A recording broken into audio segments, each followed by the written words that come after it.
ඉස්සර ඊ කතා කරාමට මහතුම්මාම හරිද? මහතුම්මාම කියන්නේ ඔය නකල්ස් කැලේ මැද්දේ ජීවත් වෙන එකම මිනිස්සයා. ටවුමට ආපු ගමන් කෝල්ලක් ගන්නවා. يعني කැලේ මැද තනියෙන් ජීවත් වෙන්නේ. ගෙවල් තියෙන්නේ රණමුරේ. දැන් ගෙවල් මුකුත් නැහැ. මහා වනාන්තරයේ කිලෝමීටර අක්කර ගානක නකලස් වනාන්තරයේ කැලේ මැද පොඩි පැලක් තියෙනවා.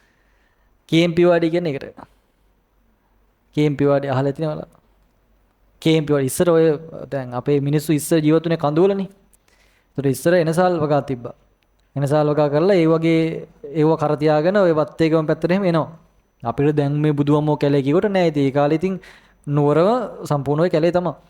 එතකොට ඔය වත්තේගමට එහෙම කැලේ උඩ ඉඳලා එනසල් ටික අරන් එනවා. ඇවිල්ලා ඒව විකුණ හොඳ සල්ලි එනසල් කිලෝ එකක් කීයද? කිලෝ එකක් කීයද? 20000ක් විතර ඇති මං හිතන්නේ. එතකොට කෝටිපතිය වෙන්න පුළුවන්. ඉස්සර ඒක නැති කරා. එනසල් වගා ටික ඔක්කොම නැති කරලා දැම්මා. හේතුව දැන් ගමේ ඉන්න මිනිස්සු ටික ඔක්කොම කැලේ ඇතුළේ වාඩි හදාගත්තා. වාඩි හදාගෙන එනසල් වගා කරා. තාම තියෙන එනසල්. එනසල් වගා කරලා ඉතින් ගමේ ඔක්කොම සෙට් එක මේකේ. දැන් නකල්ස් ලෝකුරුමයක් වුණානේ. මොකද දේශපාලනයක් ඔය වැඩි. ඔතනින් අට මම කතා නොකර ඉන්න. දේශපාලනික වුණා එක. ඊට පස්සේ එක්තරා ආණ්ඩුවක එක්තරා පුද්ගලයෙක් විසින් අහසින් දැම්මා එනසල් විනාශ වෙන්න. එනසල් මුළු කැලේම විනාශ වුණා. ඒ සල්ලි අපිට පාවිච්චි කරන්න පුළුවන්කම තිබ්බනේ. නීතියක් ගෙනල්ලා මිනිස්සු ටික යවන්න නැතුව. ඒ එනසල් හරියට ගත්තා නම් කොච්චර සල්ලිද? කිලෝ ගම් මම හිතන හෙන්න බර ගන්න.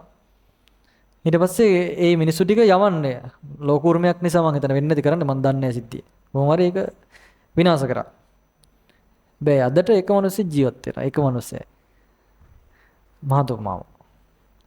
ආයේ කැලේට යන්නේ මොන මිනිස්සයාද? ගෙදර තියෙන්නේ මොන හාල් හුඬුවයි නම් තියෙන්නේ කැලේ මිනිස්සයා කන්ද මැදින් කිලෝමීටර් 10ක් විතර එන්න ඕන ගමකට එන්න. ඒ හාල් ටිකක් තිබ්බොත් ඒ එන මිනිස්සුන්ට කන්න නැත්තම් ඒක උයලා කන්න දෙනවා. එහෙම මිනිස්සෙයි. ඒක හරි වෙලා කමු පුතා කියලා කන්න දෙනවා. මාරු ලයිෆ් එකේ ඒක.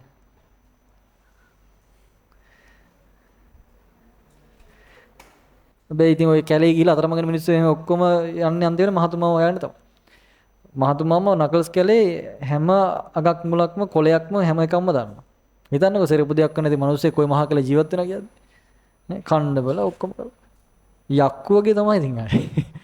ඔව්. ඉතින් වත්තේ ගමට එනවා ඉතින් විනාඩි අපේ මිනිස්සු හයික් කියලා යන දේවල් උදේ හව යනවා සමහරලාට. උදේ ගිහිල්ලා එනසල් ගෝණි අරගෙන හවස ටවුන් එකේ විකුණලා ආයෙ ඇවිල්ලා එනවා. එහෙම ජීවිතයක්. නේම මිනිස්සෙක්. මට කතා කරයි. කතා කරා මට කිව්වේ මොනවද කියලා තේරුන්නේ නැහැ. මම පේපර් එක ගහන කෝල් එකක් ආවේ. පේපර් එකලා කෝල් එකක් ආව නේද? පේපර් බැලුවද? ඒ කෝල් එක මහතුමාම. හරි කොහෙද අපි ඉන්නේ? අපි ඉන්නේ මෙතන. මේකේ ළමයි දැන් මෙයා තමයි y. එතකොට y සමානයි 1 ධන